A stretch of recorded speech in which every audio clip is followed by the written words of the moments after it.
Well, shall we? Let's pod. Let's pod. David! Sup?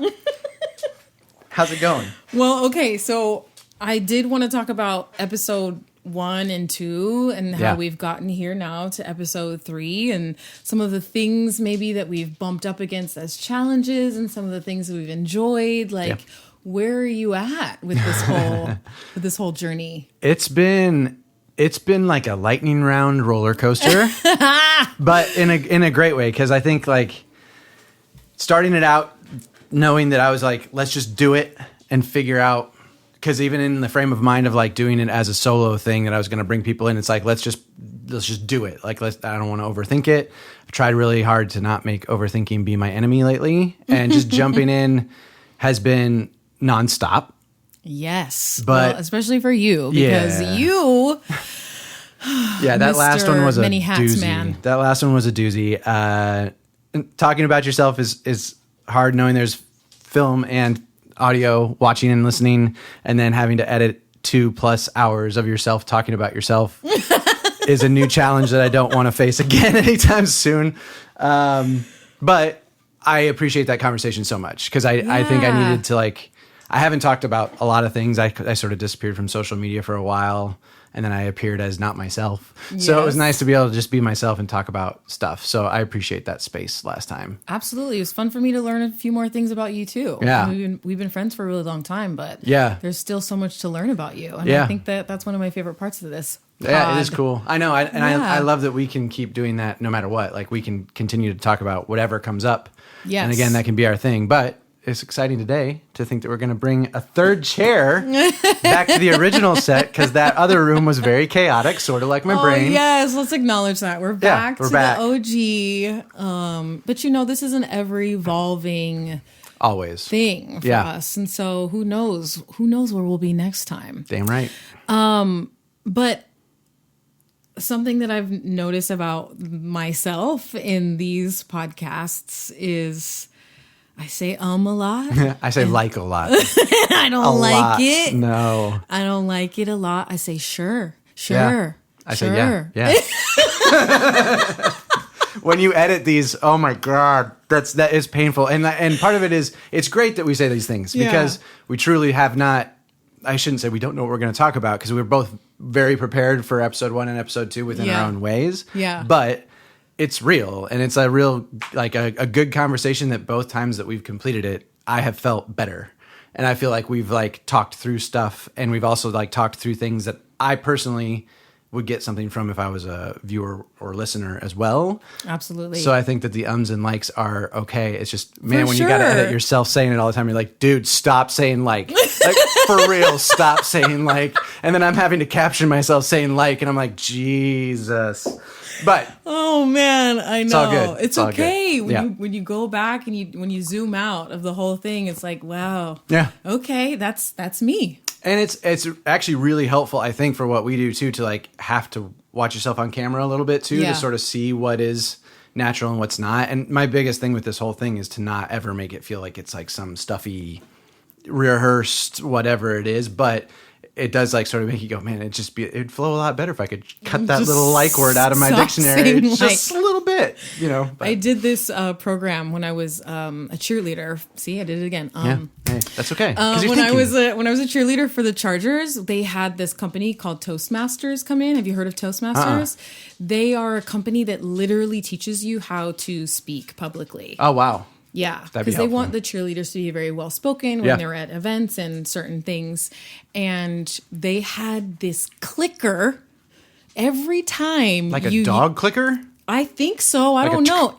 Oh no! Every time you said an or a just or a thing, a filler word, I think is what they called them. Anytime you said one of those, I imagine somebody with a bullhorn and the clicker at the edge of the bullhorn. So it's like really loud. Yes. Oh my gosh! So every time I'm watching these beautifully edited podcasts, I am like, ooh, Toastmasters would have a field day with my ass. Well, mine too. And yours. It is what it is. I don't know. It is what it is. And I think that it's been really cool to figure it out in the doing. Yeah. Rather than, again, like go too far, because the conversations were what I wanted to have anyway. And it's just kind of like a forced way to have them. So I not forced, that sounds wrong, but like I don't know, it's like having a Structured. deadline. Yeah, it's like there's a reason to have it rather than just like to have it.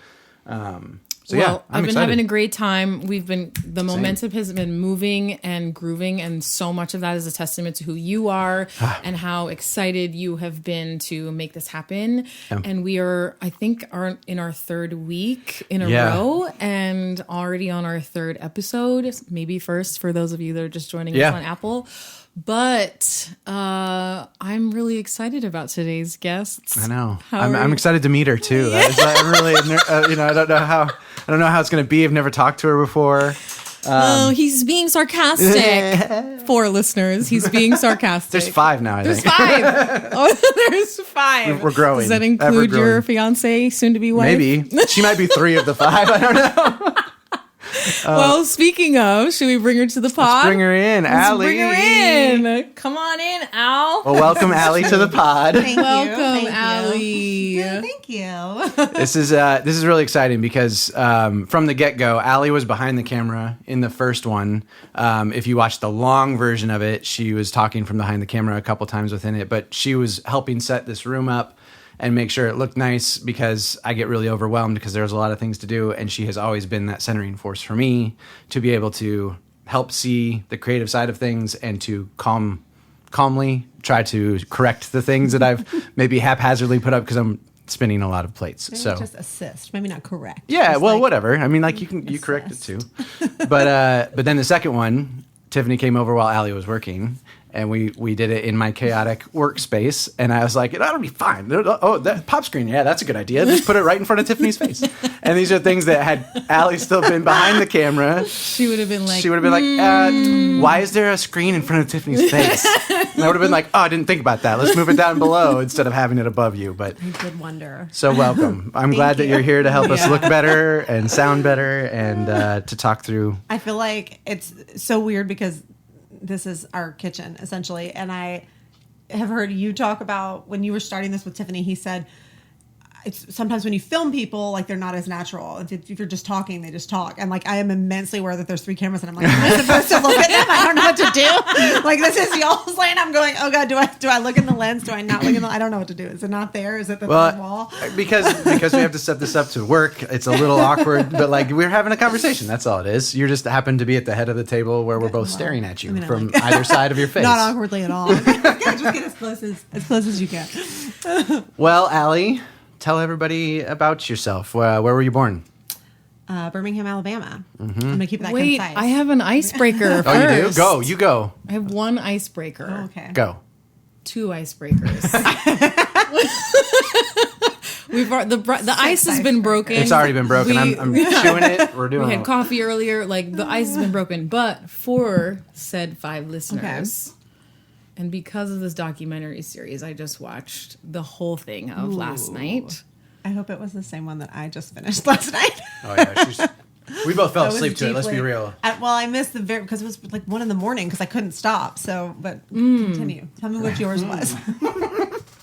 In Sync or Backstreet Boys. Yep. That's what you watched last night? Yes. Oh my god. We fell asleep before I was like, did he die? I'm like, he's we fell asleep dead, in that part. But he did. But he was on the run. I missed the he was little on the blip, run. and I saw the very end. But I met where they said like how much money he took from the people and like what they didn't get back. The one guy was still like going from country to country where he was like, hey, I'm going to be out of town for a little while. Good luck. And then and they got raided, and then we fell asleep. What was this called? Is it Dirty Pop? Dirty Pop. Yeah, Dirty Pop. For the 4 listeners, it's Dirty Pop. What's 5. 5. I'm sorry, 6. I think there's 6. The disrespect from our first guest.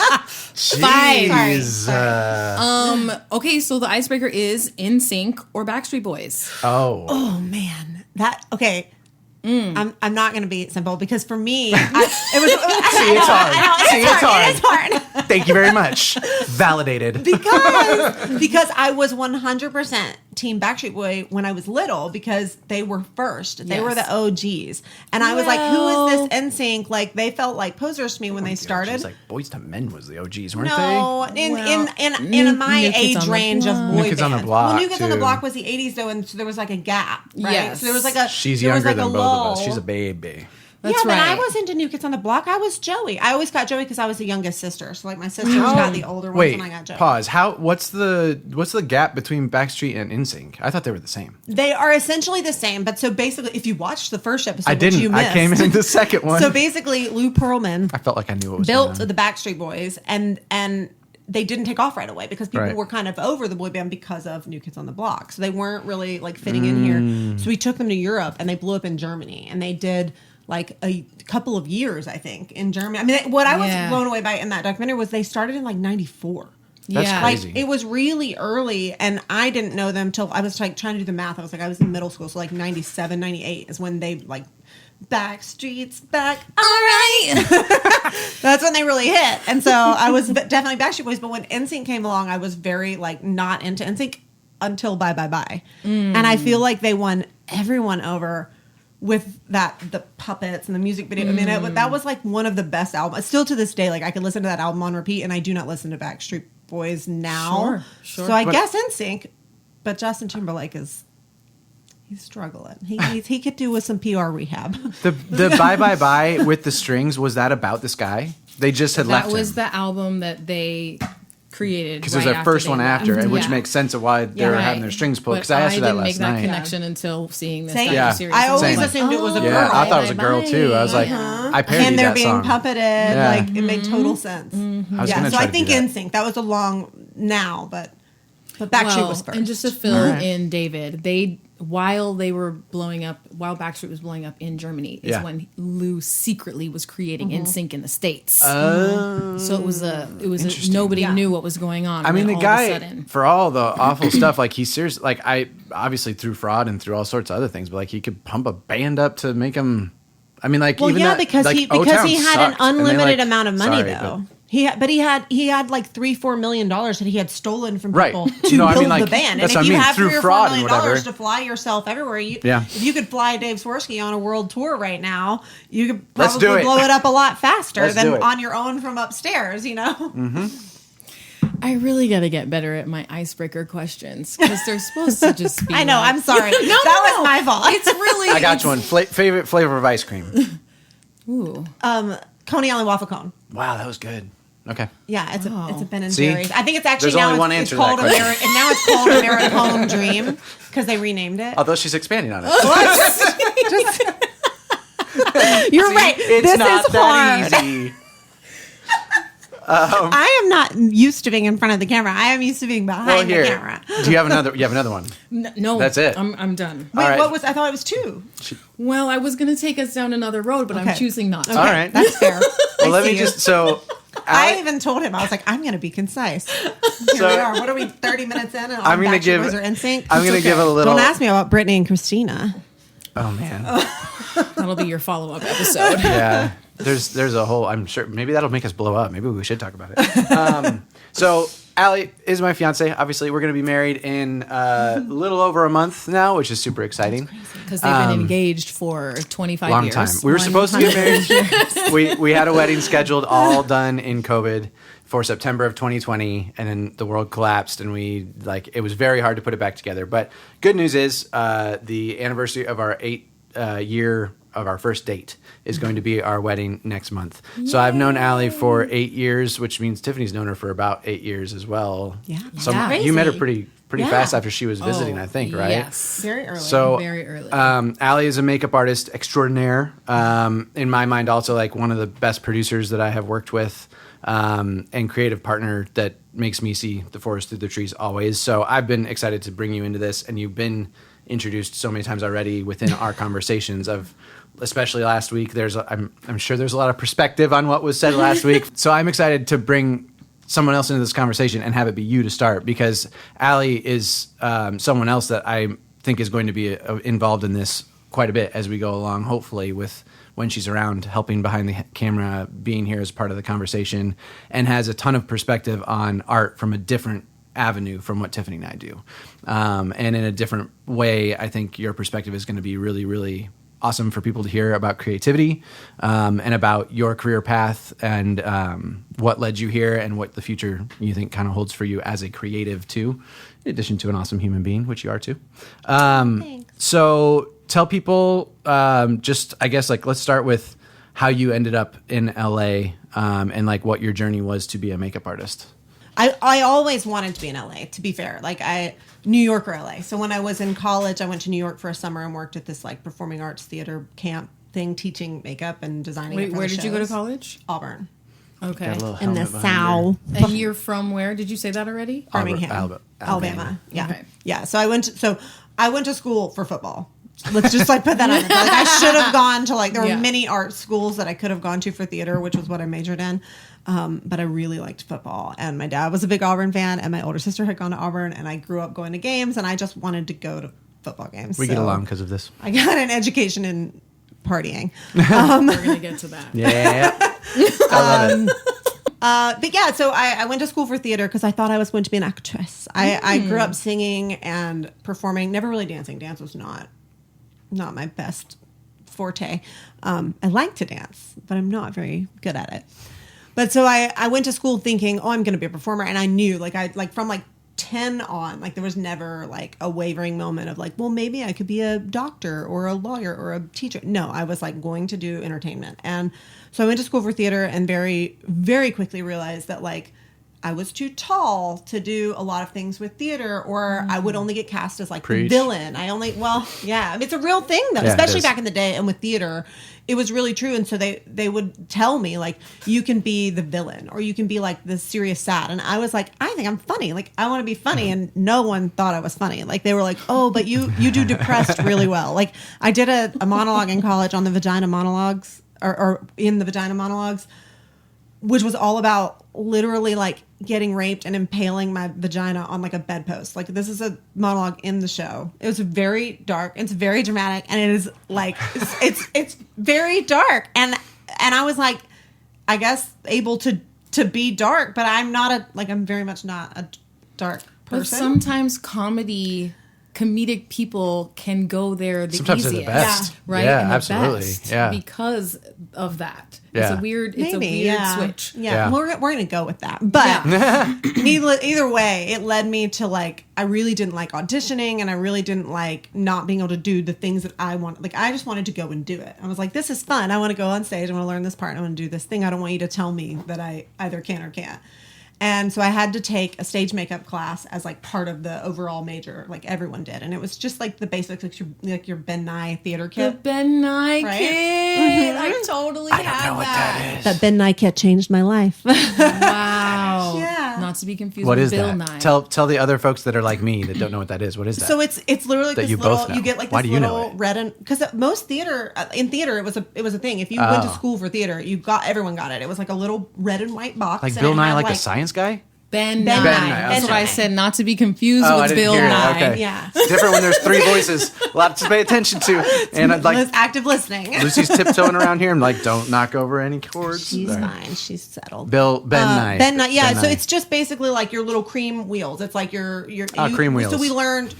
It's like foundation, David. Okay. You live with It's a like makeup doesn't artist. matter. It's a basic makeup box, Okay. right? And they have For it theater divided makeup. into like basic black, Sure. white. Yes, in the like middle. you get like Yeah. a bruise wheel to do like a bruise, and then they Okay. taught us like how to highlight and contour for the stage, which is like extra dramatic. You're like so you can see it in the back row, and how to do like aging makeup for the stage. And so at the end of that, we did for our final like a prosthetic, but it was not in LA or like in a lab. So we just literally like sculpted on these. We did a live cast of our face.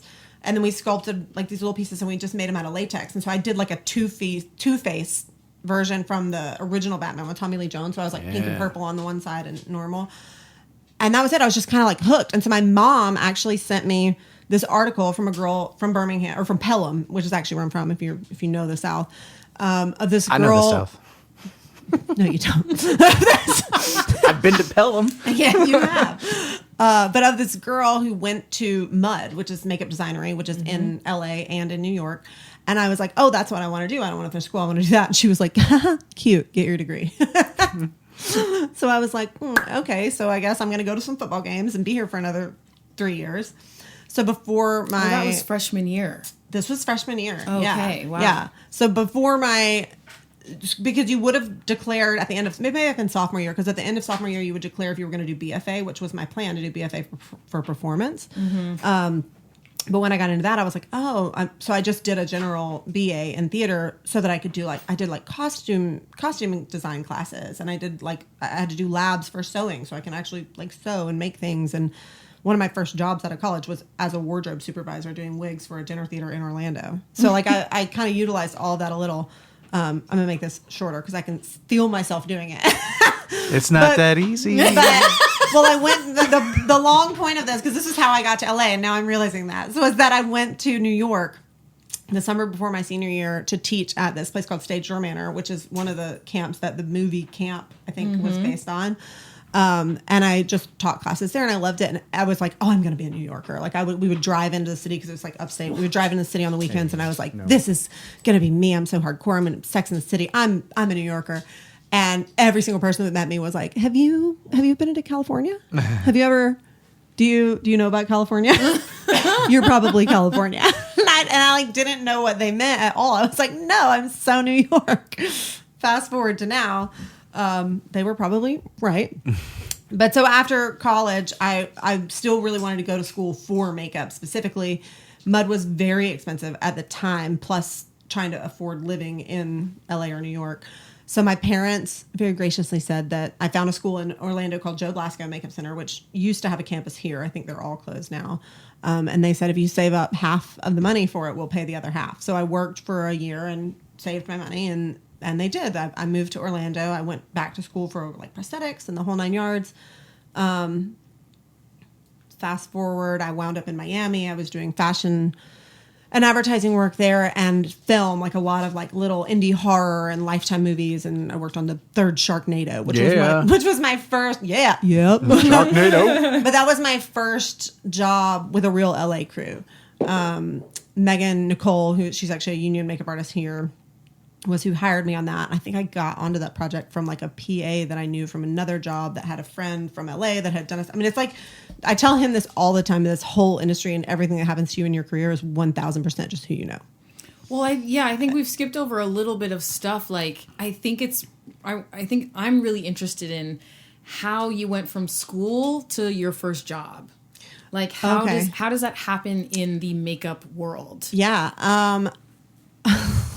Well, my very first job, not paycheck job, because it's different with what we do as a freelancer. My first gig, I guess, was a photo shoot for Golf Week magazine with an LPGA Tour golfer named Paula Kramer, who at the time was called the Pink Panther. She was known for being really cool. Well, she wore awesome. All pink, and she was really cool. She was young, and she was was Angeline of golf. All pink. She was really trendy. Wow. She had her own line of glasses, and so it Did was she drive a pink car? Was it one of those? She wasn't that extra. No, the golf Angeline. No, she wasn't that extra. She was really cute and normal. And when I was in school back then, this is another thing that's really changed in the industry with what I do. I remember my makeup teacher saying, you're going to learn this makeup, you're going to get out of school, you're going to join the union, and you're never going to touch hair. If you look at the hair, someone's going to slap your hand and say, no, that's not your lane. You stay in your lane. So I was like, great, I don't need to do hair. Well, what happened was I got out of school, and every single job that called was like, do you do hair? So eventually I was in addition to the makeup. Yeah. And I was like, yeah. Only no, I did not. And so for this Golf Week magazine job, which I think it paid $500, so I obviously was rich. I was like, this is it. I've made it. I don't ever have to work. That first paycheck, man. You're just like, what? Yeah. I'm like, I've done it. Getting paid for what you love to do. It's amazing. It's amazing. Especially when you're young and you're now I'm just you get a little soured. You're just like, oh, I'm just showing up. It's another job and I got to go to work. But back then it was like, oh my God, it's going to be published in a magazine, because everything wasn't fully digital then. Mm-hmm. I still probably have it upstairs somewhere. So I went to Walgreens or Walmart or Target or wherever, and I bought I bought a set of Conair rollers. Yeah. Wow. And a brush. Would you like to sponsor us, Conair? She used your product. And a blow dryer. That was and that's how I showed up to this job with these people that probably somehow thought I knew what I was doing, and I clearly didn't. And I remember they were interviewing her while I was getting her ready, which is really common. But when you're young, you don't really realize. You were how old?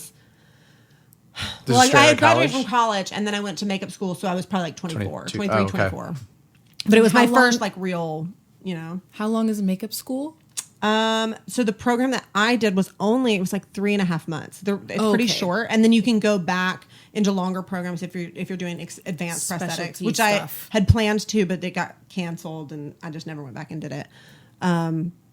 yeah, they interviewed her. We were in this bathroom. I was so nervous because I didn't know what I was doing. I remember I dropped. Lucy was too. I don't know how this is what not to do for a photo shoot for anyone that's watching. But like they had me get her ready in the bathroom while they interviewed her. So she was sitting like on the toilet, with, like the toilet seat down. Well, it was just unsanitary. Just seems like the wrong way to go about it from the beginning. There's so many things. I dropped the eyeshadow palette, so my eyeshadow's broke. I'm trying to blow her hair. I'm trying to put her in these like Velcro rollers. I don't know what I'm doing. On a toilet. Also, her hair is stick straight, mind you. Never, so like, never get that part out that she's also on a toilet the whole time that you're doing this.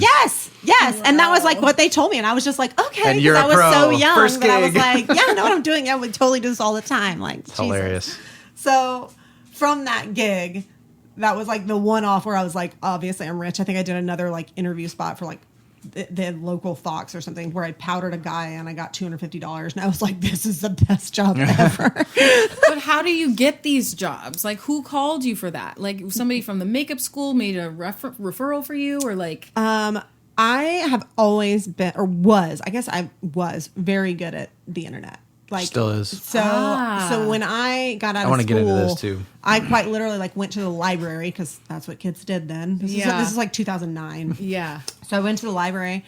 I got a book and I got a bunch of stuff online about SEO and like how to build a website. And I just got on Wix and I like built a website and I did all this stuff. And back then there was Model Mayhem. I don't know if you guys Hell ever, yeah. right? You got me on that when you moved out here. Yeah. And so I was using Model Mayhem a lot for test shoots, and I was meeting some photographers and things like that. So I don't honestly 100% remember how those two specific jobs, like exactly how, but I know I had myself on like every database that existed for makeup artists. I had my website like crawling where like I would come up for like Orlando makeup artists. Like I showed up higher than I probably should have because I was so green.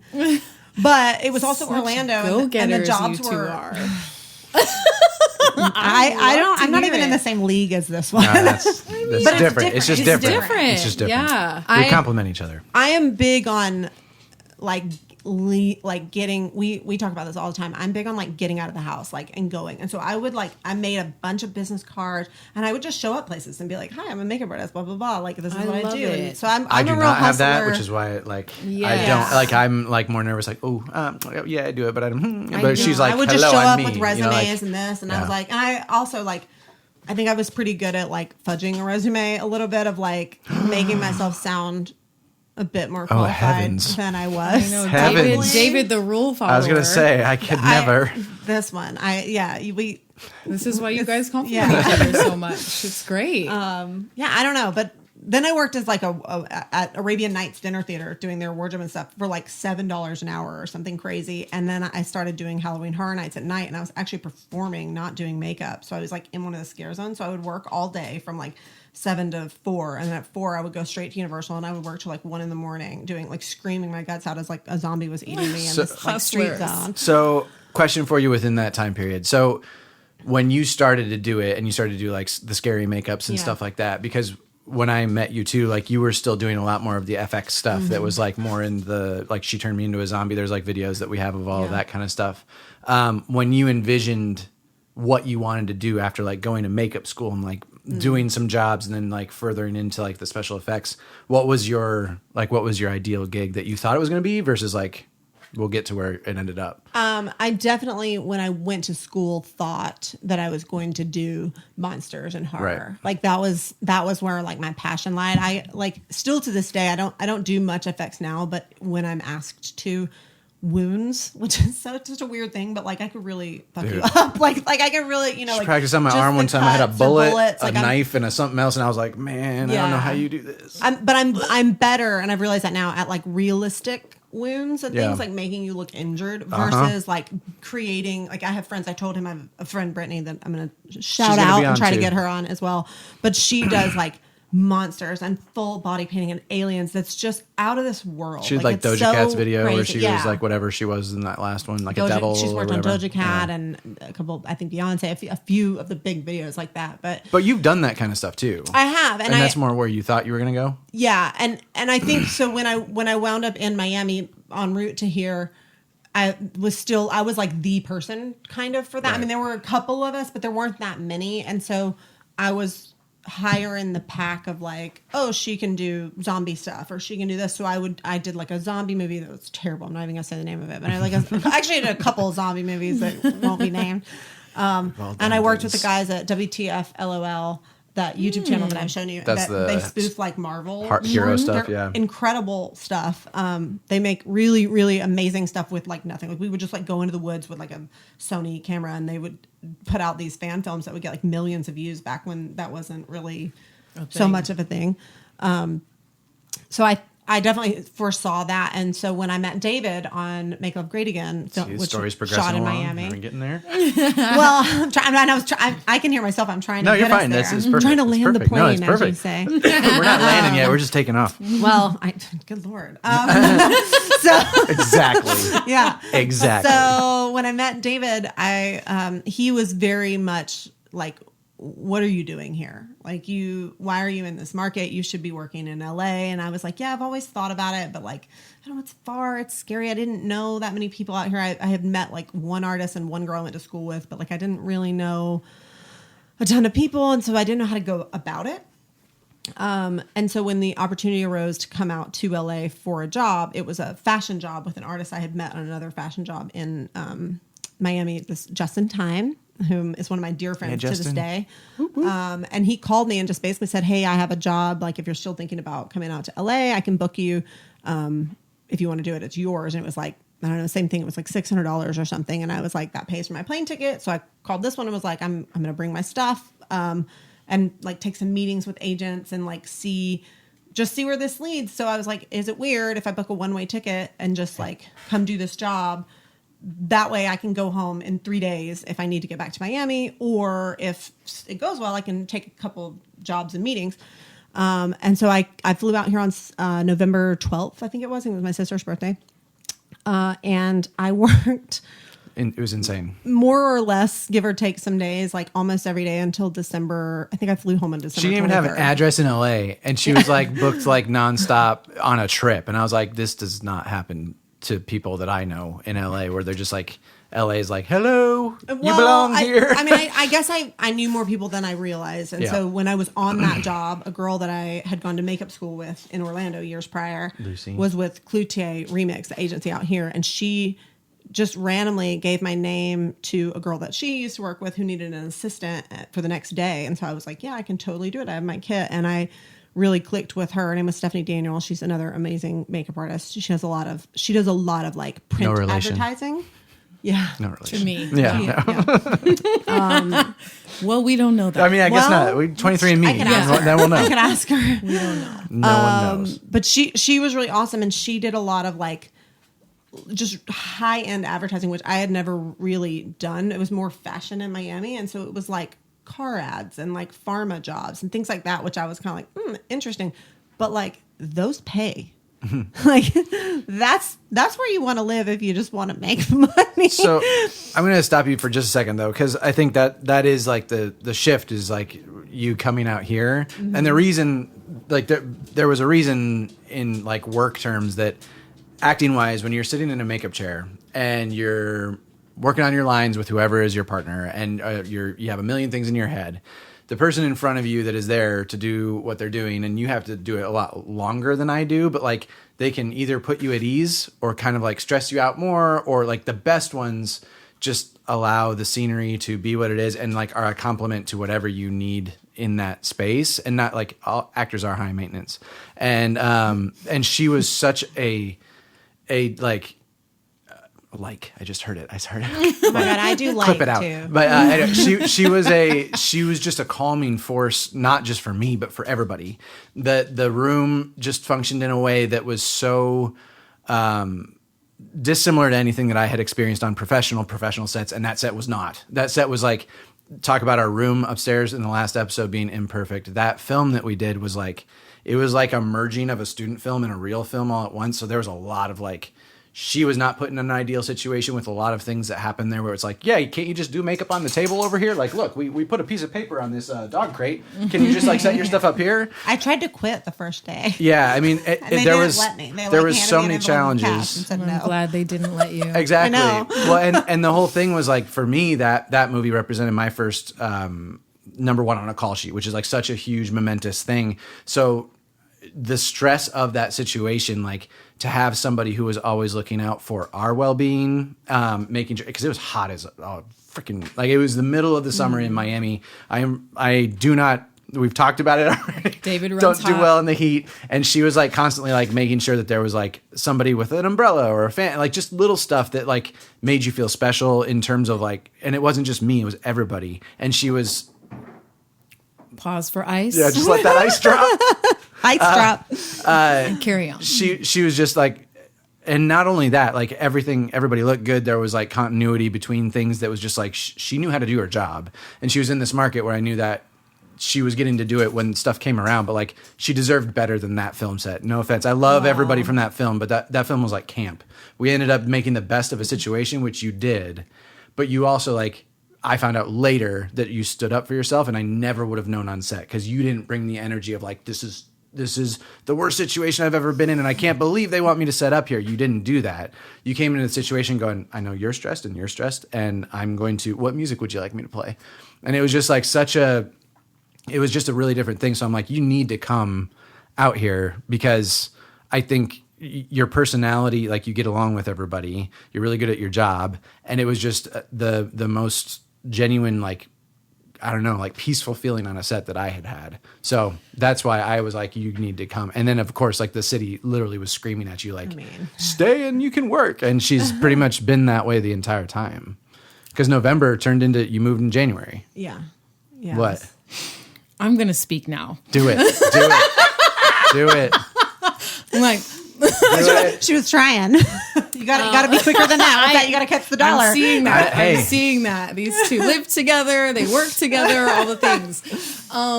I have had the pleasure of being in Alli's chair twice. Yeah. Now. Yeah, at least. crazy. Yeah. On 2 different projects. And I can absolutely attest to the calming energy and the grounded energy and the solution-based energy. Making the best of a not always ideal situation. that Alli brings to a production. But I think that's probably like, what do they say for women when they're talking about like a Southern gentleman? What is it? A Southern lady? Like a Southern belle? A Southern belle? I don't know if That has the same connotation. I just watched the Dallas Cowboy cheerleaders thing. No, not that. Yeah. But like, that's what I was thinking the whole time is like those, like when you date like a gentleman from the South, they're just so kind and so they're so considerate and they're so thoughtful. And I think that a lot of those qualities that you have just probably been born with, you bring to your projects. And I think that's why it's so wonderful to have you on them. And I also want to say that there is something so magical about the way that you two connected. And I'm not sure that all of that would have happened the way that it did for you when you came to LA if you didn't already have such a strong foundation of love and support from this one. Oh. Yeah. You know what I mean? Very true. Yeah. I mean, because the part that you don't hear of that was I worked every day. This one was getting up and like driving me to set. Like I had one job in like, I don't even remember like by the Wayfarer Church, wherever that is, San Pedro maybe. And he was like getting up and driving me there and then coming home in LA traffic and then coming back and getting me after so I wouldn't have to pay for Uber. So I mean, like there was definitely like support is like putting it mildly. I mean, absolutely. For sure. You wouldn't have felt so comfortable saying yes to each one of those jobs without having that foundation of what you guys created together in the beginning of your relationship. Aw. Yeah, It's true. I just feel like it's necessary to acknowledge that. I think a good partner, it's the same with like families, right? You talk about people who like are your parents together, your parents aren't together, and like what that does to a person, and like what it does to your I don't know, your just like your inner psyche maybe. And I think I'm really lucky and I'm really blessed. My parents are still together, and they are like my like couple goals in life. And like I always say like I want to be them when I grow up, because they're literally just like they were in like Vietnam and Cambodia, and they just got back from Alaska, and like the day after our wedding they're flying from LA to Bulgaria to do a Slavic country tour because my mom wants to see Transylvania. So they're awesome. They're pretty rad. And so I do think I came from like a stable place, but I was also the youngest of 3, and my middle sister was a bit more of a wild card than my older sister or myself, and a bit more hot-headed, and so her and my mom butted heads a lot when I was younger. So I feel like I was constantly trying to like be the peacemaker. I really enjoy calm. Which is funny because I can get can be accused of being very loud and very excitable. I keep watching your audio level just because I know that. But I such a genuinely nerd. crave like peace. I just think there's not a real reason usually. Like when people go really high or really low, I'm like, there's a solution. And so like, let's find the solution and let's bring it back to center, and then we can move forward. Yes. So, But within that too, I have seen, and I have learned the lesson too of sticking up for yourself, that you are able to know your worth and stick up for yourself in situations too that you've been put in a bad situation. But again, with what you've worked on with her and what I've worked on with her, not presented with the best situation, and you don't bring that into the room for other people. You keep it to like who it's appropriate to get that version of you, to get the best thing and outcome for everybody else. And I think that you're a team player, that which I'm sure comes from your family energy too. But well, I think also with my job specifically, like in makeup school, I had a teacher who said that it's 70-30. It's 70% personality and 30% talent. Because there's a lot of talented people. That's a lot. Yeah, but there's a lot of talented people in this world. There's a lot of amazing makeup artists that are probably could swing circles around me and do these crazy ornate designs or looks or makeups or whatever. But are you a bitch? Because how do you want to feel at the end of it? Like, would you rather your makeup be good, but not maybe, Patrick Ta level, but you feel good because that person has like pumped you up and like put you in this calm place? And so I think I really took that to heart, and I am, like you said, just naturally a bit of a chameleon. So like, I feel like I, for better or worse, am really comfortable matching energies. So if someone is very high, I'm very excited, and you want to listen to Beyonce and dance the whole time, like I'm in. But if you need calm and you need to have your earbuds in because you're studying your lines and you're about to do a really serious scene, like I can meet you there and also bring it down here. And I think that a lot of makeup artists don't have that. A lot of people don't have that. Yeah. Some people are, I'm like, I am who I am. You're going to get what you get. And I've been in chairs with people too that make you feel either like less than because you're low on the sheet, or less than because like they don't take the time to like really like learn your name or like ask you about yourself. And you're good at that. You're naturally very good at that. Well, I mean, a film set especially, but any job really, like fashion or makeup or a wedding even, like it's not about me. Like it's about you. And I think for a lot of makeup artists, they get into it with this attitude of like proving their worth and proving how artistic and important I am. So let me show you that I've done this beautiful makeup and I've made Tiffany beautiful. Like, no, I didn't. Tiffany was beautiful. So I just like accentuated it and I made you feel good so that you can go out and perform. And so if while I'm doing your makeup, you say, Alli, like, I don't like that eyeliner or I don't like red lips or whatever, as long as it is within my power and I don't have a director saying like, no, she has to have a red lip or she has to have this, I always take into consideration what the actor or the model wants if I'm allowed to, because ultimately the camera is like this on your face, not mine. Yeah. So if you're not comfortable and you don't like it, then why would I be so proud because I did this beautiful thing, but you're miserable? Like that doesn't make sense. Yeah. So I think you hit on something very specific to just the creatives in Los Angeles in general. I feel like a lot of people move here with an idea of who they want to be or feel like they're supposed to be. A little head shake. Yeah. And then they form their identity based on this false narrative of themselves. And that's why there's so many assholes. Amen. City. And Alli is not one of them by any means, which is why you work as much as you do. Yeah. Well, thank you. I don't know. I just like people. I say it all the time. I just really genuinely do like people. And I also, I think that same teacher, I credit a lot. His name is David Langford, and he has since passed away. But he was a really incredible, lovely, just like warm-spirited human being that was my teacher in school. And he kind of talked about that as well, about asking questions. And so whenever I work with someone new, especially if it's a celebrity, I always Google. Or I just go to their Instagram, so that I feel like I have a baseline of kind of who they are. And I can just say like, oh, tell me, oh, yeah, I saw you did this, tell me about that. Because if you get someone talking about themselves, then they naturally let their guard down.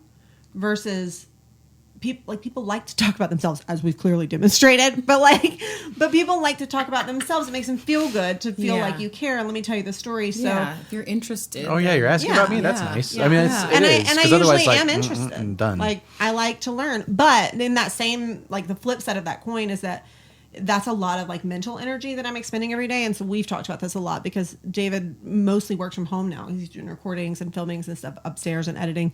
And so he'll be home all day. And I'll come home after a 12-hour day on set of asking questions and talking to people and taking care of them. What do you need? And let me get you a fan and let me do this, let me do that. And so I would come home and he's like, hey, oh my God, we're going to do dinner. We're going to do this. And I was like, no, like I'm going to go sit in the shower for an hour and then I want to look at my phone for an hour and then we can talk because I can't, like, I have to like find that space to power down. Yes. So that for me is usually that time. And so the phone is actually a as bad as it is, because I hate it. I'm always like, I want to be less on social media and this and the other. But that's usually, it's why people like reality TV. Because you don't have to think. You don't have to think. It's just something there that's like mildly entertaining, but I don't have to be like, oh, like really paying attention. I don't really have to hear it to get the gist. Yeah.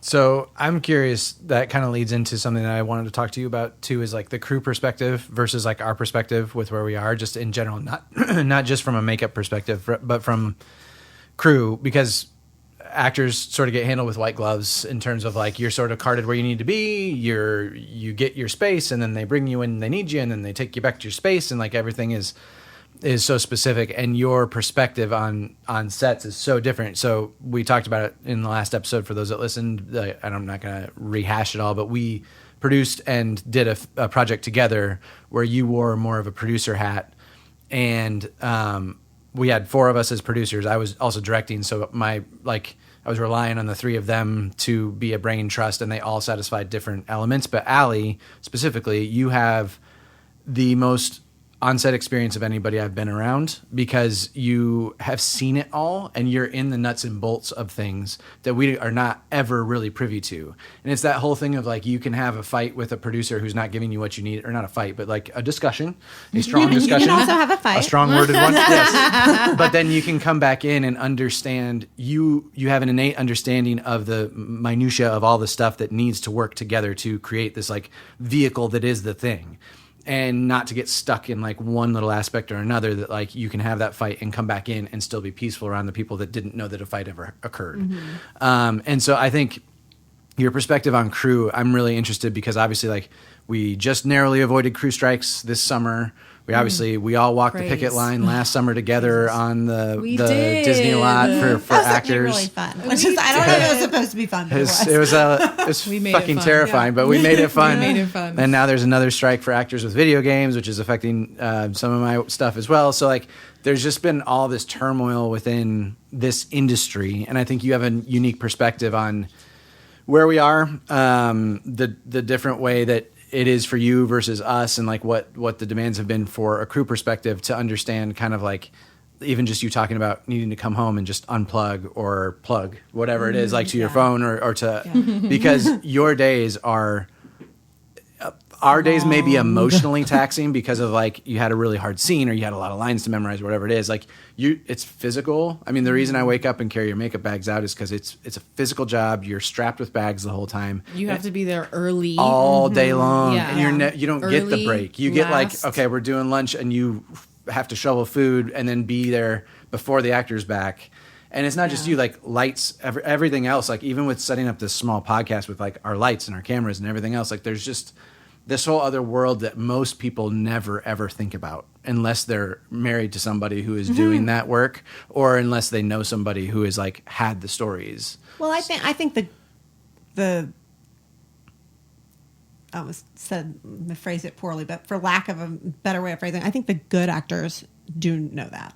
Yeah. And I think that the people that really she's gonna get the bad appreciate actors. And I saw a thing recently about Hugh Jackman was talking about the crew with Deadpool and Wolverine. He was doing scratchers with them or something. I saw, And I think that's really cool, because I do think that there are a lot of actors. Actors have a really bad rap, but like I'm very actor friendly, clearly. But there's a lot of actors that do see what we do and do know. I mean, like, yes, you guys have a different set of stressors and struggles and things that you're dealing with or handling on a daily basis. But I think that there is an awareness, more so now than ever, of like what actually is going on with the crew and like how many hours we are spending there. I mean, you've seen in the last couple of years how many people have died because they were doing Fratter days and driving home at 3 a.m. and they just fell asleep. Yeah, you know? Crew Stories, is that the one that like had all the... Crew Stories on IG is a really interesting, I think it's enlightening for any actors who don't know about that piece or anyone who's curious. I just think the strikes really, that was a really healthy thing that came out of it. Was it really brought to the forefront some of the sides that should be a documentary of our industry, like the darker sides. They're coming. Yeah, they're on their way.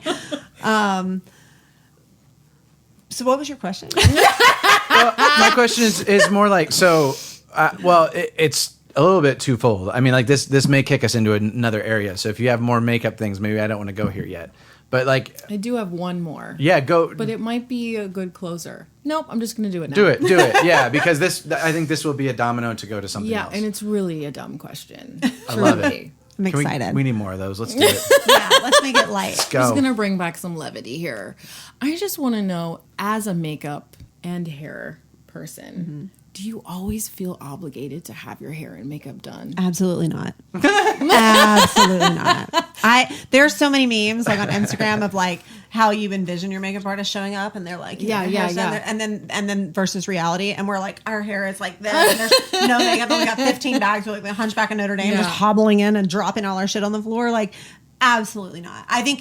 I honestly think, especially in film in particular, more so than fashion, some of the others, because the days are a little shorter, but in film, if your makeup artist shows up at 5 a.m. or 4 a.m. or whatever time you're in the chair and they are fully beat, you should run. There's something wrong. Take that with a grain of salt. I'm sure there's a handful of people that do it, but like they're so focused on getting themselves up and ready that like, are they really focused on you, or are they really green? Because a lot of people do it when they're new. When you're new, you're like, oh, I got to show up in all black and I'm done. You know, you look like a Mac girl strolling on the set. And you're like, oh no, it's the energy. Like, where are you putting your energy for the day? Because you need a lot to make it. I mean, that's I feel like the really good ones look kind of homeless. That's funny. That's fascinating. See, not a dumb question. It's fantastic. No, not at all. I love it. No, and I actually have a sub question. Do it. One thing I will say, and I can't speak for all of us. Like Brittany, my friend Brittany, she's always put together and beautiful. Like her makeup really is always pretty done, but she loves it. She loves doing her own. I genuinely don't really enjoy doing my own makeup, and so that's wild. Yeah, like I do everybody else's all the time, and so it's like now it's like become a chore. So when it's just Dave and I, like we go to the movies all the time. I think you guys talked about it. That's like our like random date night. Yeah, and I like.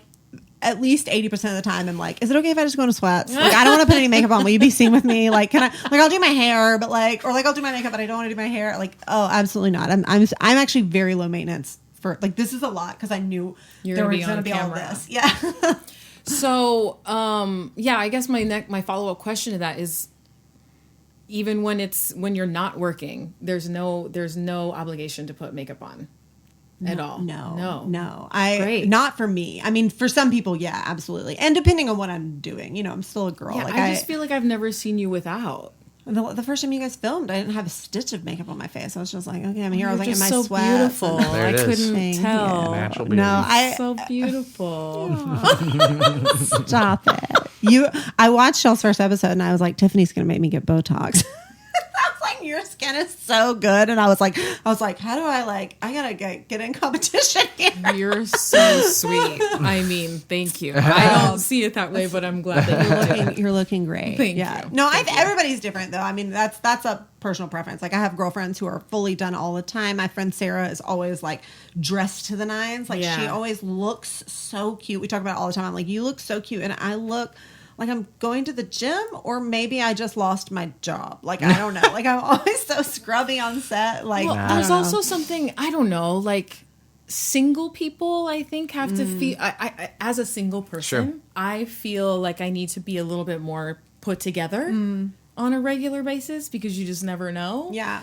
I don't necessarily do it all the time, every single day, but like, I just like to leave the house feeling like, okay, if he was to show up today, then I would be okay. You know what's funny is I think when I was single, I was even more scrubby. Like in the interim, but it was like if I was going out like with my girlfriends, I was done, right? But it was like in my head, I guess at that time, like if I was going to meet somebody, it was going to be like at the bar. Yeah. Not at Target. I don't know. Like, I was Right, not right. trying to dress up day to day. Like, I don't know. It's just, but my mom is really low key. Like, I wasn't one of those people, like, there are a lot of makeup artists, I think, that get into this, you'll read about, and they're like, well, from a young age, I remember like watching my mom at 10 years old doing her eyeliner. She never left the house without makeup. My mom was like, absolutely not. Like, absolutely Allie was busy not. like hanging from a tree with Literally, like playing in the dirt. Like, my nickname as a kid was Dirt Dauber. Dirt Dauber? I've never let that one go. It's a fun one to just bring up every once in a while. My sisters Never heard of it played before. softball. Okay. And so I grew up, I was like a ballpark sister because I was the youngest of all three of us. And so in Alabama, we have a lot of red dirt. And so we have, I think it's an actual bug called a dirt dauber. But I learned something today. Such a little tomboy that they would be playing their game. And I was like in the playground or like in a mud puddle with like all my friends just digging around. And I would come back so dirt filthy. daubing it. I would come back so filthy. My parents had to like put towels down in the back of the car so that I could like get in the car. So I was very much not a girly girl. Like, I'm actually much more of a tomboy. I just happen to like also looking pretty here and there. And making other people look Yeah, pretty.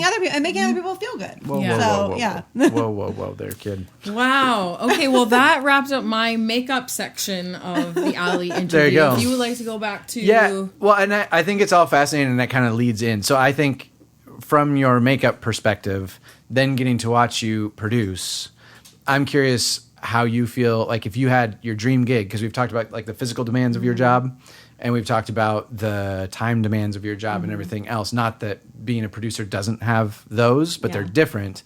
I'm curious if getting to wear the producer hat made you want to wear it more, and if you were given the opportunity to just like go that route from here on out, if you would be, if you'd be happy with it, or if you would miss the other. Do it. No, Okay, absolutely. Absolutely. I loved producing. I also just think that our dog she is like on one all of a sudden for no reason. I wish you could film that. So if you could if you could wear either hat, you like, how do you feel? I would like, I think my goal is to move into producing. I really love hair and makeup, and I love, like we talked about, I like making people feel good. I like the environment. I like being on a set. I like all of the things. What I don't like is my body feeling broken at 39. Like I have knee and back. I'm constantly having it. And when I'm not busy, right, I can work out and I feel better. And I'm like, oh, I'm good. I'm young. I'm healthy. And then I get on a run where I work 10 days in a row for 12 or 14 hours. And I can't go to the gym. I don't eat what I want to eat. And then so I just feel so crappy that by the end of that run, then I need like 2 or 3 days to sleep and recover. But then I'm like, oh, I'm going to get back to the gym. And then I get another job. And then I got to go back to work. And so it's like this really unhealthy cycle, I think, for not just for makeup, for any crew, but especially like makeup gaffers, like anybody that's doing sound, somebody that's doing something really physical. And so I do really love it, but I am very realistic. We talk about this, like the difference in our brains. Like, I am very logical and like realistic, I think, more than I am just like full-fledged creative sometimes. And I know that I can't do this forever. Like, there are people, or nor that I want to. Like, there are makeup artists in their 70s that are still in the union and will probably do it till they die. Great. Pass. I want to be in a position by that point where I'm like helping create the thing. And I think a lot of that comes from when I was starting out in film, because I actually don't do much film now. I mainly do advertising or like fashion stuff now, because I like the hours. I like the money and I like the hours and I like my freedom. I like seeing you and seeing our psycho dog and having some time to myself.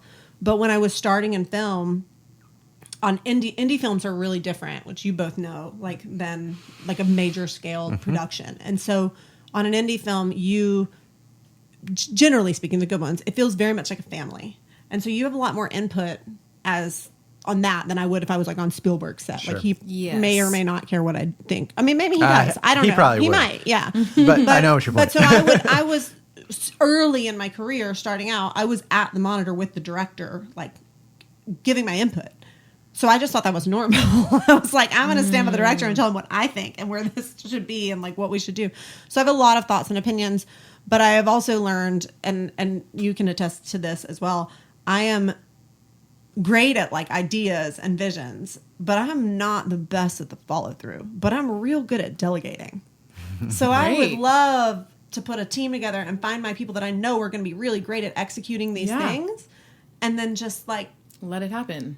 Puppet master that sounds bad, but like manage it. Like I think I'm good at that. I think I'm because I am a problem solver, I think by nature, like stuff doesn't stress me out in the same way. I'm like, okay, there's a solution. Like this crisis has happened, the streets flooding, we can't shoot here. Okay, so let's get our phones out. Let's find another street. Like those things don't intimidate me like I think they do for some people. And I like the idea of having a bit more like creative overall say while not having to have the whole vision, because like the way he sees things with directing, like you see the shot and the framing and all of that, and like I think I have a little bit of that. Like I think I moved all of his shots. I was like, I'm just gonna check this out. I was doing it with chairs, man. I couldn't see the people in it. So I'm like, I have a visual. I do care, but I know I'm never gonna like do a breakdown and have a shot list. Like my brain doesn't think like that. I'm not gonna map it out like you will. But I feel like I bring good ideas, and like when he's directing and doing things like that, I'm constantly like, here's some input or here, and I do think you take my feedback a lot, sometimes after getting mad at me first, but you usually will like hear the feedback. I think I always hear it. Sometimes it's in the moment, and like the other perspective of it is like when you get stuck in like a way that it should be, or that you're trying to get it done despite something that is not ideal. Yeah, that's when it can get frustrating, because like I know what it would be if we had $1 million and that kind of thing, versus that's another like thing. I how don't do know we how get it you done? are. I know how he is. I know how I am. But like I don't know what that's. Well, I'm curious. Feel attacked I'm by going to that ask. I'm setup. going to I don't ask know. Tiffany questions, because I'm curious how you're. So, our brains are different in that way, and that to me, if it isn't perfect, I usually don't want to do it, and that's pretty fair. There is no such thing as perfect. I know, but to a degree, like I know what you mean. I mean, the lights you guys have, I was like, no, those lights don't work, so we need new lights. Yeah, like, Alli got I will us just soft do boxes. it, and I well, yet to be seen if they're good or not, but we'll see. But They're better than they were. But I think.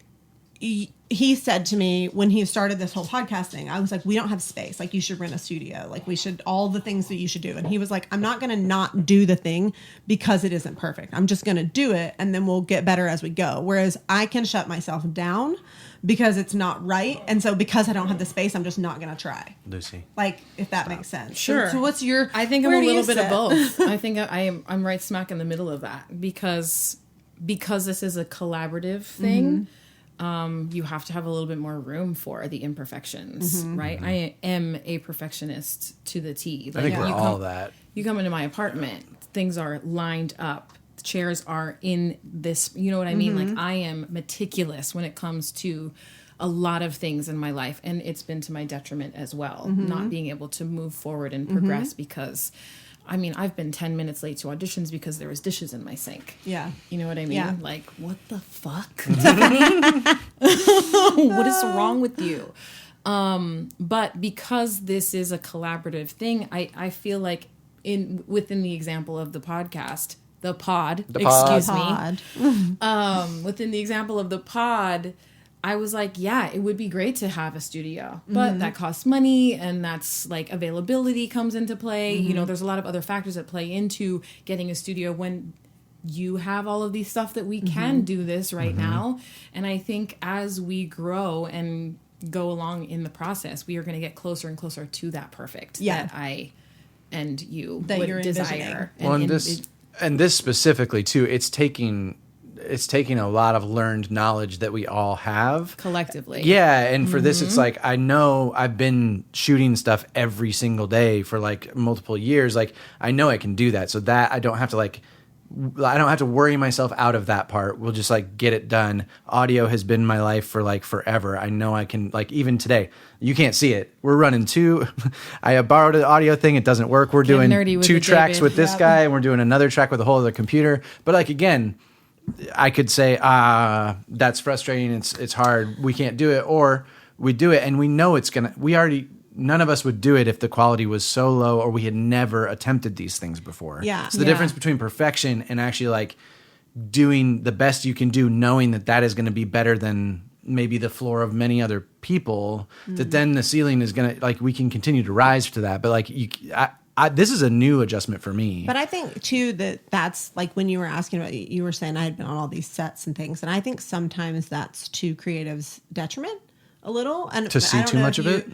Not or what do you mean? See too much of it, but like once you've done the highest budgeted project and you see how it could be done and how it should be done. Yep. Ruins you don't you. want to go back and do it the way that you were doing it with your indie friends and pulling the favor. passion project. I don't want to do it. I don't. I know what it looks like to have permits. I know what it looks like to have a makeup room, to have a trailer. So like, do I want to set up in a bathroom now? 15 years later, I sure do not. Like, and I think that that's healthy to some degree to, to set your boundaries. But sometimes I think for me, it can hold me back because especially when we're talking about doing our own things and creating things and producing, I'm like, this isn't the level that I know it should be at. And I know where it should be. But if we can't get it there. And so like with our short, we spent way too much money. And everybody always says on your first project, you do that. Sure. But I don't regret it at all because even though it wasn't perfect, there were still things we could have fixed. We paid people and like we had a space and we did do things, in my opinion, like the best way that you could do it for that tier of what we were doing. It wasn't a tier 3 union project out, whatever, but it was done as professionally as you could get it across the board. And I think that's important. But absolutely. But truly, and I'm not just like blowing smoke like that. You were the driving force of all of that because everybody else, there's a perspective. I think a lot of times, and it's especially actors or people who came out like who wanted to be a director or who just wanted to make stuff, right? Like that was their piece of like, isn't it so great that we're just making something and like just get it done? Like, and then everything else is like, it doesn't matter if we have to cut this corner because like we're doing the thing. And there's this like energy of that like student film sort of energy where you're just like, isn't this so exciting that we're making a thing? And you were able to be like, yeah, we're going to make the thing, but like there's no reason that you can't elevate these other things to make it be the best version of itself. Like don't cut corners and don't cut people's like well-being out of the equation too, which is what very important. And their value. And all like of us saw that. You're all giving us your time and you're doing it for a rate that's not your your ideal rate and all these things. You're gifting us this time essentially. Like I don't want to take advantage of that. And then Shaka and Charles would second all of those things because I know like they have been like you're a producer like ever since they got to see you wear that hat and experience working. I mean, there's a lot to learn too. Of course, there's like never ends. For my producer friends, I'm not coming for your jobs because like there's a lot that goes into it, and there's a lot more of the like the paperwork side and things that I'm not as familiar with that I still have to learn that I also don't. That seems like the not fun part of the job, but like fine. But that one specifically, everybody like we had Shaka is very good at that part. Yeah. So when you can join forces, I think that's a huge thing in a creative space in general is delegating and like knowing how to like manage a team. And I think I don't know how to compare it to with actors because I guess you're somewhat more your own entities. But like for makeup teams in particular, there's a lot of people that won't hire someone who's better than them because they don't. They're the star. Don't show me up. Earlier, I'm the department head. I'm this glorious being, so you have to be down here, or they'll take credit for their team. And I am the opposite. I feel like it was like Oprah or somebody said it, but like you're the sum of the 5 people around you the most, and so like you want all those people to be better than you because that lifts you up and doesn't take you down. So if I'm putting a team together, I'm looking for people that can elevate skills that I don't have or that I'm not as strong in. Like can I cover a tattoo? Yes, I can. Can my friend do it better and faster? Then I'm bringing her in to do it. Can I braid hair? Yes, I can, but I definitely know better braiders. So I'm bringing them in. Like I'm not going to try to do things that I'm going to mediocrely do when I could just get a team of people that are better. And then I'm still the team lead. So I ultimately still brought this group of people together and shepherded this in and made it great by delegating, not by being the best at every single like facet of what you're trying to do.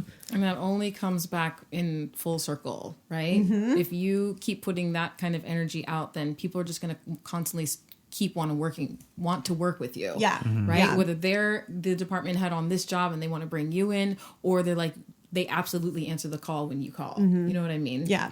Early on, people were like, how are you work so much? And I was like, how do you get your jobs? Like what you asked me earlier. Mm-hmm. Nowadays, how do I get my jobs?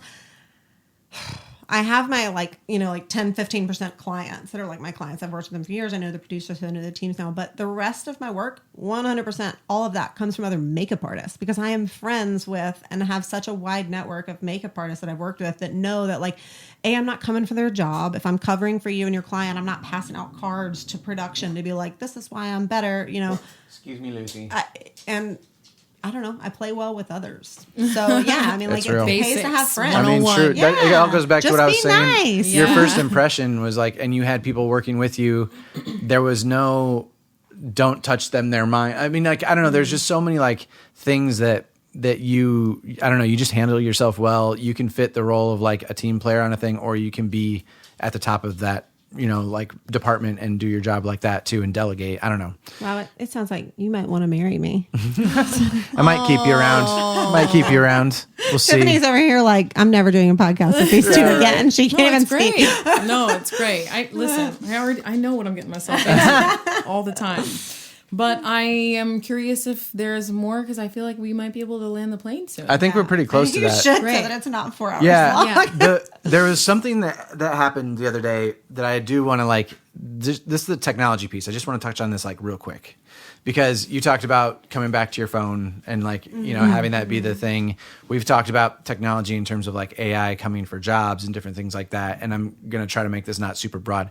I'm actually really curious because even between the three of us, the way that we use our phones, I think, is like drastically different. Yeah. Tiffany's always on Do Not Disturb. Yeah. Like lives on Do Not Disturb. Oh my God, that like gives me anxiety. I can never be on Do Not Disturb. Exactly. So this is exactly. So this is kind of like it was literally like I was reaching out to Tiffany. We were supposed to film this 2 days ago.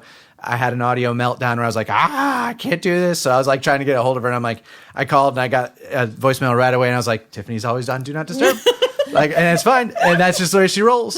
And with me, I do not disturb when I need, like my phone currently is Do Not Disturb because we're filming something. And that's usually where I live.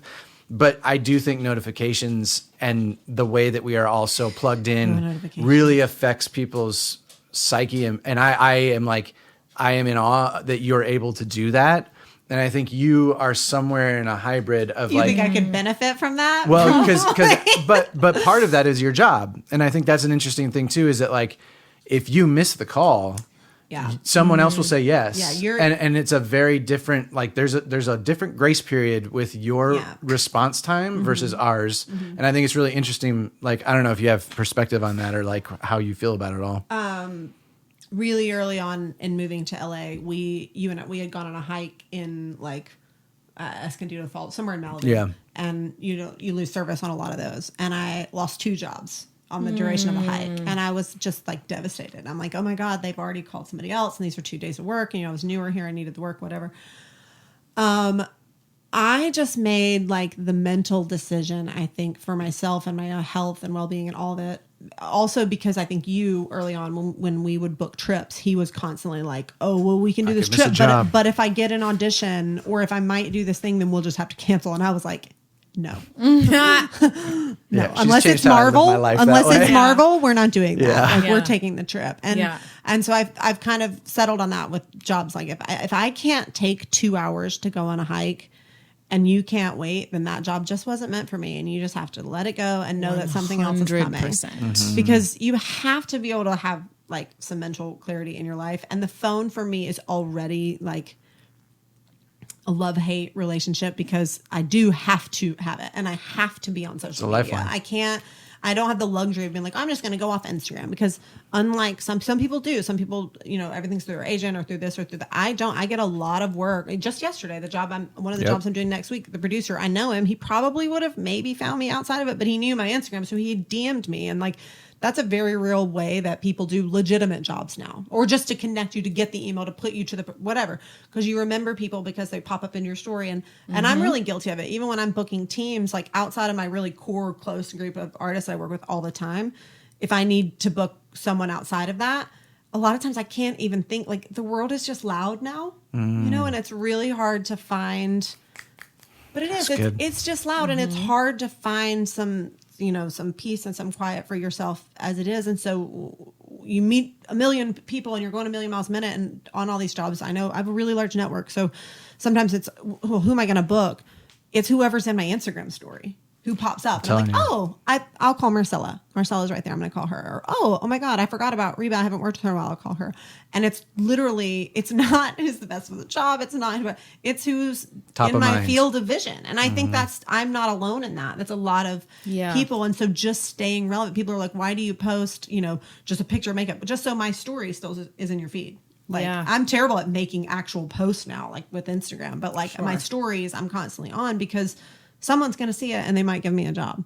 Mm-hmm. But the flip side of that is the notifications, like all the red ones, gives me like actual anxiety. And some of them he knows I have a couple of apps that I can't make them go away. It's just like, you get the one and it like comes back even though you've cleared it, but and then they're like stupid. It's like booking.com, like whatever, but the one won't go away and I don't know how to make it go away. And every day I'm like tapping and it makes me really kind of manic and kind of crazy and it doesn't make me feel good.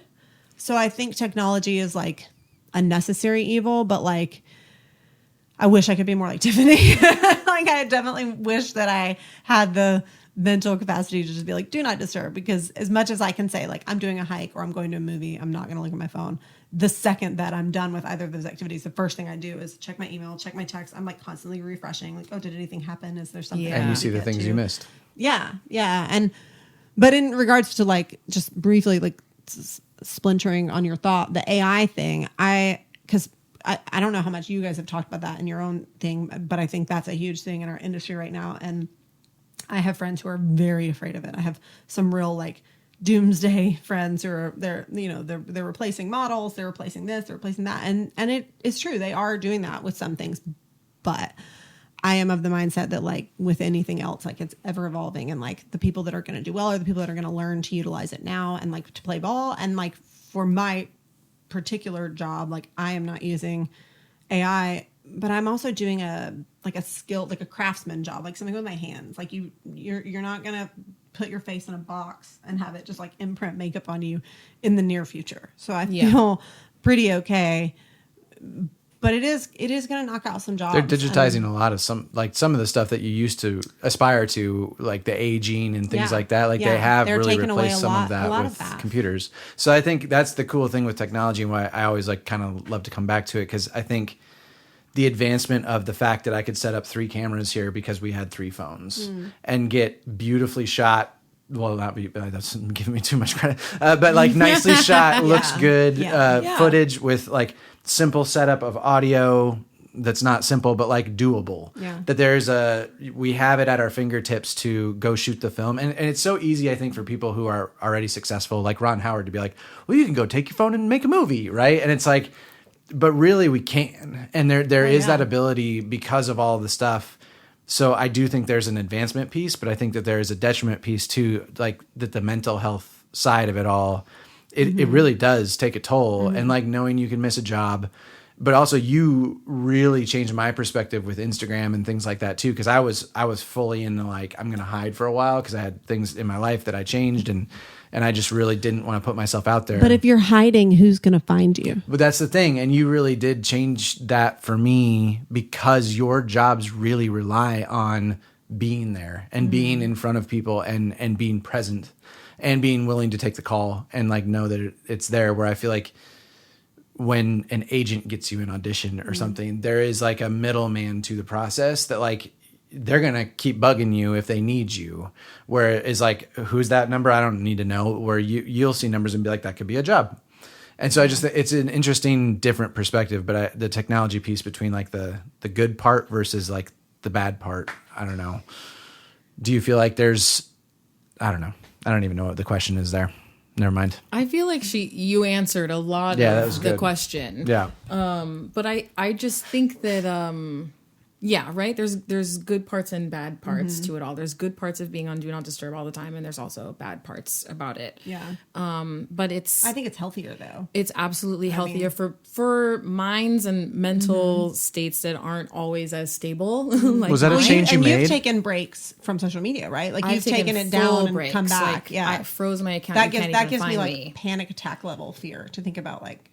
But you did that when you were already fairly established, right? Like you felt like it wasn't that same necessity to like be needed. Do you know what I'm saying? It is a necessity for you guys though. I mean, it's a tool, That's how I look at it. Because again, So your it's agent definitely would a find tool. you. You didn't necessarily. I booked my series regular while being frozen on Instagram. Okay. Yeah. I was not visible on That's so Instagram at interesting. all, and I booked a series regular. Mm-hmm. So, sure, it can play a part in it, but it Yeah. also can doesn't- absolutely not. There's a because lot of actors that are private. Yeah, and there's some actors that Yeah. pride themselves on not even having be a an mystery. Instagram. Yeah. Oh my God, I aspire one I day. know, right? Wait for it, I'm gone. Yeah. Bye. Was the do not disturb thing a newer thing, or have you been like that for a long time? Well, I think it became more accessible with one of these iOS updates that we had. I feel like more people recently. do it now. Oh, absolutely. I have always been a person that's had my phone on silent. Okay. So the do not disturb thing was just like taking that to Extra another silent. level. That's like my favorite meme right now. That's like when phones started, I paid money for specific ringtones for people, and now if my phone makes a noise, I throw it out the window. Correct. Like, no. I don't want to be don't wanna hear it. like, as soon as something happens on my phone, I don't want to run to pick it up. I want to be in control of when I go to my phone. You know, and instead of my phone being in control of me. This is the worst. Pavlov's for that. dog. It's Tap you on the 100% wrist, like, because it vibrates. can't help it.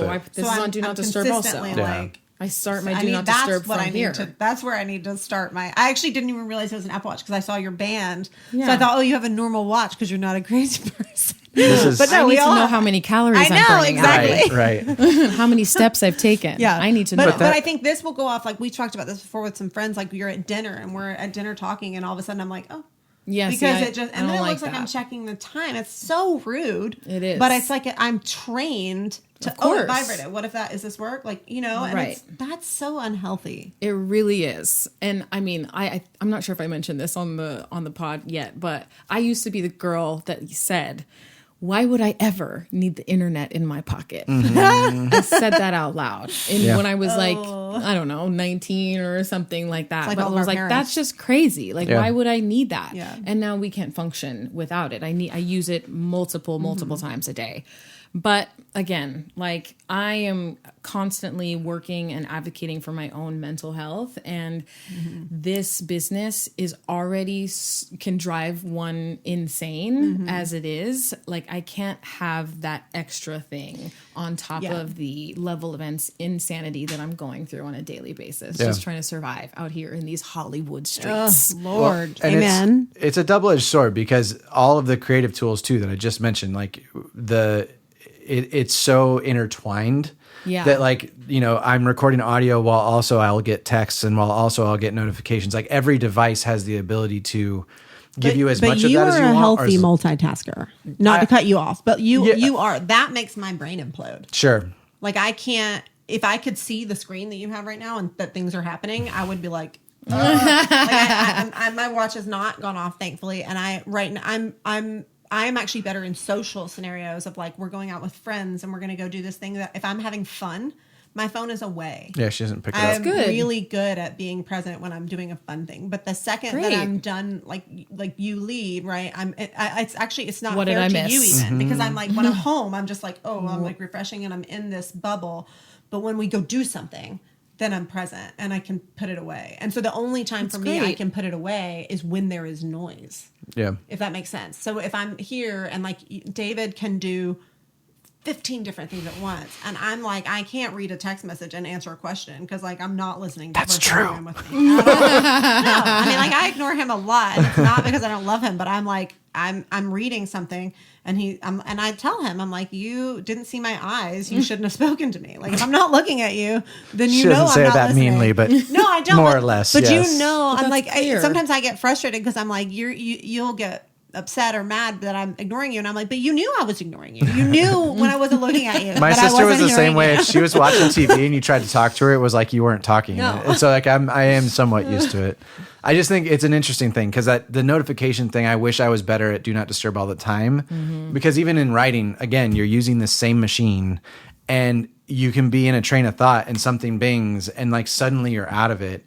And that, I mean, it's the nature of the beast we have created. We can't put the genie back in the bottle. All of those things exist in the technology that we use, and they are drivers of our careers because like without it, you are reliant on other people. Like, it's so much easier to make your own stuff now because those pieces of technology do exist at your fingertips.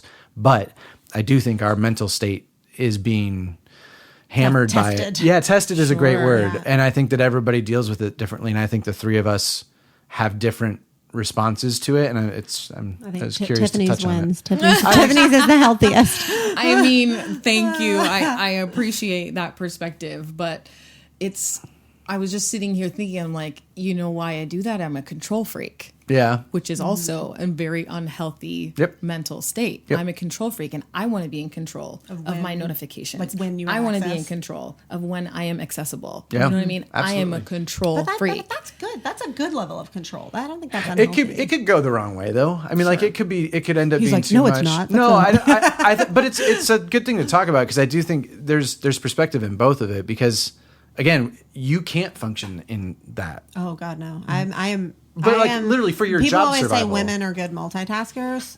Have not met me. Not even multitasking. I just mean like it's that real thing of like you could get an offer for a job and miss it versus like that's not really as much in our field of view with what we do. I just think it's interesting. I don't know.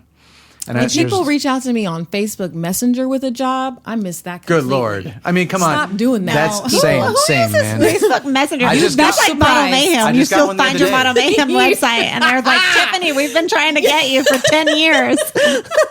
There was a guy just reached out for something with Swirsky on that, and I'm like, I see it, and I never think to go back. That is not the way. Because I don't use Facebook. Facebook Messenger. No. But Instagram, I do. I mean, I get DMs regularly, like for like I said, it sounds like when people are sliding up in my DMs, but like for actual jobs. Like there's several photographers I work with that I think they have my number, but they don't use it. Like and it's also an age thing. Mm-hmm. People who are younger than us communicate a lot more through DMs, social channels, through texting and calling. Yes. They're certainly not going to call. But I'm old. Like I would prefer you just call me. Really, like you're the youngest one at the table, my dear. Well, we're all old, I guess. But it's easier to me to handle something. Like if I have a problem or something's gone awry, I call people always. I pick up the phone and I call them. Some people on the phone. hate it. But people hate it. Like I will catch them off guard or they'll ignore me and I'm like, can you call me? Because I am a much better communicator like this. Just saying, hey, here's what's going on. Here's the problem. This is what I'm feeling. If I put it in a text, they're like, oh, this bitch. Oh, she's angry. Mm-hmm. It's like there's a Key and Peele sketch. You ever seen the angry texting one? Mm-hmm. Like that's me. Like if I'm writing, people don't like me. But if I call you, it's like you can hear that I'm smiling. Yeah. Like it's not that serious. I just want to get the answers and then move on. My texts are filled with emojis. Same. So you try and I'm like, happy face. Yeah, same. But now I'm smiling while I say this. Sunshine. Yeah. Same. I send the sparkle emojis. I don't even know what that means. Emojis. What does that mean? It just means I'm happy. It just sparkles. Yeah. Sparkles. Yeah. It's all good. Brightness. I'm not a bitch. I'm not being a bitch. Then I read that Gen Z, they're coming for everything, but that they're canceling the thumbs up emoji because it's passive aggressive. I'm like, no. The thumbs up emoji means everything's all good. Yeah, and I use it often. We cannot open this can of worms right now because I hate the thumbs up emoji. You mean liking your text or actually all sending of it, you one? David, don't get me started. And I'm 43 years old. So I shouldn't like your text. If you're gonna like it, but love it. Emoji? That's the difference. It's because it's giving you too many options. Well, I mean, this is what I see. To me, a like is an acknowledgement. That's what I see when I get a thumbs up. Yeah. There's a reason why it's a fucking middle finger in Europe, right? That's true. Isn't that a thing? Oh, I think no. The pointer is this is the thumbs up is a negative sign in another country. I don't know which one it is. Man, you have a visceral reaction to this. You see? Yeah. I'm never going to send Tiffany a thumbs up. I'll send you the hand. These I like these. I love hands. Those. That's like I'm praise you, girl. Yeah. I feel like I've probably done it and maybe pissed you off at some point. No, David, you're like impossible. Like it's like I can't ever be pissed off at you. Truly, like even for just editing these podcasts, I will never ever be pissed off at you. But there are some people that's all that you get. Incommunicative people or non-communicative people. That's equivalent to someone texting you. K. Period.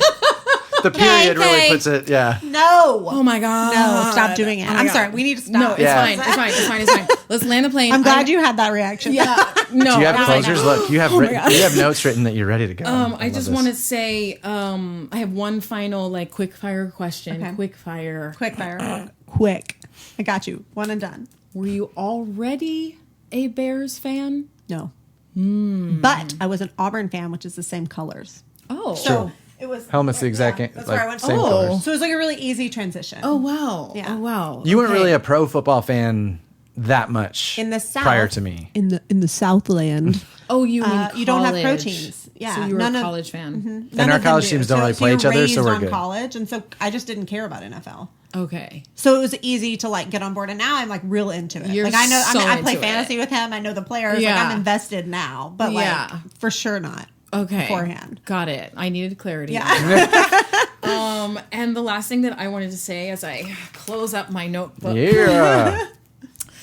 Thank you for being such a wonderful addition to David's life. No. Which Agreed. directly is a wonderful addition to mine. Thank you for calming him down. You are welcome. Thank you for making him watch TV sometimes. Thank you for getting him out of his office bubble. And all healthy thank things. you for, I mean, I've known two different versions of David. Pre-Alli and not post, Oh, we're in but the during post Alli world. What is that like? BCC or BAA?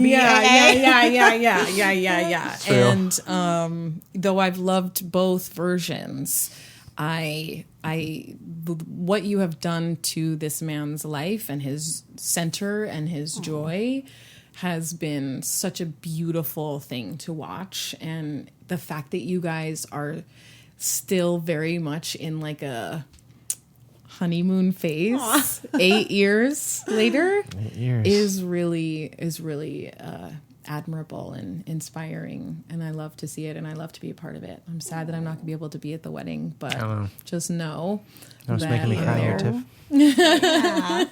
Heart. Yeah. Yeah, no thumbs Agreed. Oh my God. Yeah.